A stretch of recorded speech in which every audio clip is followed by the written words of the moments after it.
माझं नाव अमर प्रणव समर्थ, प्रभाग क्रमांक 14 मधून मी नगरसेवक आहे. आपण जर बघितलं तर आज महापालिकेची जी दैनंदिन अवस्था झालेली आहे ती अशा बरीच चुकीच्या प्रतिनिधी करणाऱ्या लोकांच्यामुळे असेल किंवा समाजात जागा हडपण्याचा जो प्रकार आहे, फुकट काय मिळते ते बघण्याचा जो प्रयत्न चालू आहे, त्यामुळे काय व्हायले सर्वसाधारण लोकांच्यावर हा बोजा पडत आहे. आणि मी नगरसेवक झाल्यानंतर मी एक ह्या प्रभागातील नगरसेवक म्हणून लोकांनी माझ्याकडे जेव्हा तक्रार केली की आम्हाला परवाना विभागाची लोक येऊन लायसन्स आणि हे विचारतात आणि सदर माजी नगरसेवकांच्या मुलांनी एवढे 22 गाळे बांधून पण त्यांना इतके वर्ष झालं तिथं लायसन्स नाही, म्हणून मी स्वतः अर्ज केला की परवाना विभागाला की तिथं लायसन्स आहेत की नाही चौकशी करा. तर ते चौकशी केल्यानंतर समजलं की ते विना परवाना बांधकाम केलेलं आहे. मग 11 वर्ष जर विना परवाना बांधकाम करत असाल तुम्ही तर इथं अधिकाऱ्यांचं लक्ष कुठं होतं?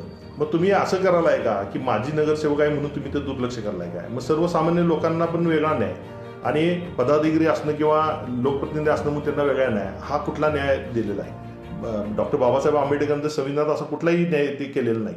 मग ह्यांनी गब्बर बच्चे व्हायचे, ह्यांनी गब्बर व्हायचं आणि सर्वसामान्य लोकांना मात्र याची झळ पोचायची.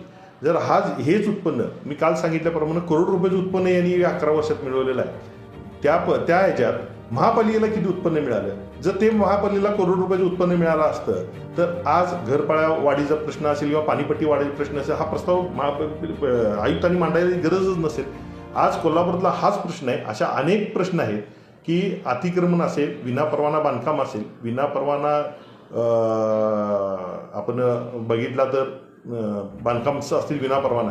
तर ह्या सगळ्या गोष्टी जर आपण प्रामुख्याने प्रतिनिधी म्हणून हे जर मांडलं आणि ते जर काढलं तर त्यापासून येणारं उत्पन्न हे खूप मोठ्या प्रमाणात आहे. म्हणून एक नागरिक असेल किंवा माझी एक प्रतिनिधी म्हणून माझी जबाबदारी असेल म्हणून मी हा काल प्रश्न मांडला. कोण आहेत हे माजी नगरसेवक आणि त्यांच्या मुलग्याने नेमकं काय केलंय आणि ज्या जागेवरती हे सगळं म्हणजे त्यांनी गाळे उभे केले आहेत त्या संदर्भात तुमच्याकडे काय माहिती आहे, काय पुरावे आहेत? मी लोकप्रतिनिधी आहे. सभागृहात सर्वोच्च सभागृहात मांडत असताना मी पुराव्याशिवाय बोलत नाही. बऱ्यापैकी माझ्याकडे पुरावे आहेत, त्याची फाईल आहे आणि योग्य वेळी जसं प्रशासन प्रश्न विचारतील त्या पद्धतीने मी सगळे पुरावे देखील सादर करणार आहे. आणि हे जर असेल आणि माझे खरोखर सर्वसामान्य लोकांना पण विनंती आहे की आज त्यांच्या ह्या चुकीमुळं तिथं जे भाडेदार आहेत, गाळे व्यवसाय करत आहेत, त्यांचं पण नुकसान आहे.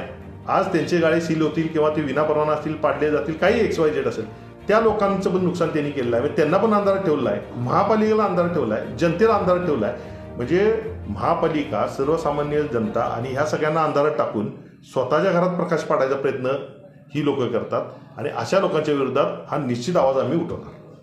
परवाना विभागाकडे आपण अर्ज केलाय, काय परवाना विभागाकडून आपल्याला आता आश्वासन देण्यात आलंय?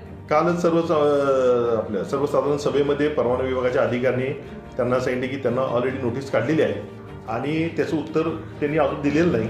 आणि ताबडतोब आयुक्त मॅडम असतील, महापौर मॅडम असतील, यांनी त्यांना आदेश केलेले आहेत की त्यावर ताबडतोब कारवाई व्हायला पाहिजे. मग बांधकाम परवाना विभागाला पण दिलेला आहे, घरपाळा विभागाला पण आदेश दिलेले आहेत आणि परवाना विभागाला पण आदेश दिलेले आहेत की ह्यावर ताबडतोब कारवाई व्हायला पाहिजे. आणि येणाऱ्या 8 दिवसात ह्यावर निश्चितच आम्ही काय कारवाई केली हे आयुक्तांना पण आम्ही विचारणार आहे.